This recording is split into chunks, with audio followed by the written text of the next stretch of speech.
मुक्तिबोध की आत्मकथा। लेखक विष्णुचंद शर्मा।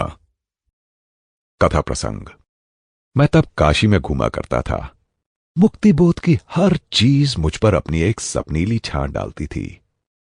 तब न मालूम कहां से एक ख्याल खड़ा होकर गले में बांध डालता था। मुलायम मीठा एक उबाल दिल उछालता था, छोटे से बड़ा होकर, कि आखिर बहैसियत एक आदमी के मुक्तिबोध क्या है? या वो सवालात की हवालात है, या कि समस्याओं की सुनहरी अकादमी है?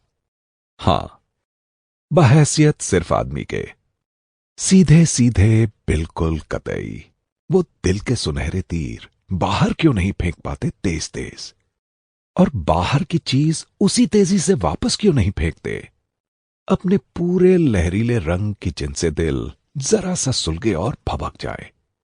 उस बाहर के भीतर की तस्वीर उभर आए कि जिसकी जलती हुई भाप अपने आप हमें दे जाए रंगों में सुलगी हुई एक सुनहली शिनाख्त। मेरे साथ काशी के घाट पर चीनी साथी ली घुमा करते थे। कभी कभी रूसी नतालिया भी बाहर की चीजों पर निगाह डालकर अपने लंबे कद और लहरीले रंग में कुछ पूछ लिया करती थी।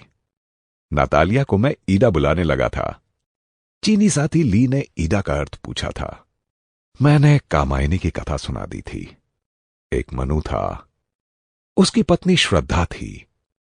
वो कभी मीठे एकांतों में ईदा से भी मिला था। चीनी साथी ली ने पूछा था, लूसुन की कहानी पढ़ी है? एक पागल की डायरी। उसमें दिखाया है सल्तनत में हर आदमी उचक कर चढ़ जाना चाहता है। क्या मनु भी उचक कर सल्तनत में चढ़ गया था? मैंने कहा, मध्य वर्ग का आदमी धक्का देते हुए बढ़ जाना चाहता है। हर एक को अपनी अपनी पड़ी हुई है। चढ़ने की सीढ़ियां सिर पर चढ़ी हुई हैं। निसैनी सोपानों का क्रम ऊपर हाथों में उठा हुआ सिर पर पल रहा है। हर एक अपना अपना स्वर्ग, सेतु, बुलडोजर, क्रेन उठाए चल रहा है। और वही हर एक लाल लाल आंखों से घूरते हुए दूसरे बुलडोजर और लोहे के जीने वाले को मन ही मन कहता है, मारो साले को। लिहाजा ये सूरत पैदा हुई कि फूट फूट दुई दुई बाहर भी, दिल के भीतर भी। मुक्तिबोध की जीवनी के प्रसंग में चीनी और रूसी साथियों को मैं कभी नहीं भूला।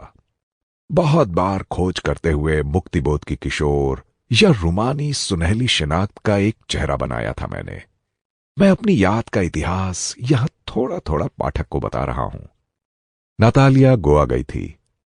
वहां से महाराष्ट्र की नगरी पूना और नागपुर में ठहरी थी। मैंने उसे मुक्तिबोध का पता दिया था। वो रेडियो स्टेशन गई थी। फिर कई दिन वो नागपुर में उनके साथ लंबी सड़कों पर घूमी थी। उसने लिखा था, कवि में जो कुछ तुमने छापा है वो बहुत कम है, बहुत बहुत कम है। मुक्तिबोध का बाहर भी बड़ा सा दिल है, भीतर भी दिल के भीतर कई दिल हैं। नतालिया रूस पर जर्मन हमले के समय छोटी थी। पिता किसान थे, मां कॉकेशस की थी। वो अक्सर मां से सुनी हुई उस समय की कहानी सुनाती। धुआंते खंडहरों में दबे हुए बच्चों की, गर्भिणी माता की, वृद्धों की रुंधी हुई जिंदगी की चीख, गरम हवा के झोंकों में ज्वाला की फूंक सी यो फुफकारती कि बची हुई ताकत से वीरजन करते थे संग्राम। लड़ता था हर घर, लड़ते थे पत्थर, जूझती हर एक ईंट, घूमती थी, गूंजती थी। खड़ा था विजय स्टालिनग्राद, विचित्र विकराल ज्वालाओं के गिरिसा। बर्लिन की मोर्टार, बर्लिन का टैंक दल दहाड़ते अग्निगोल शब्दों से करता था जहरीला जाज्वल्य। बहस मुबाहिसा, शहर की हवाओं में चारों ओर जवाबी धधकते पंखों की ज्वाल रही उड़ती। दमकते उत्तर तड़ाक से गूंजते नात्सी की बमबास चीलों के घुमड़ते व्यू थे। नतालिया युद्ध का प्रसंग सुनाकर चुप हो जाती है। व्यथा में वो काफी समय तक चुप रहती। Sample complete. Ready to continue?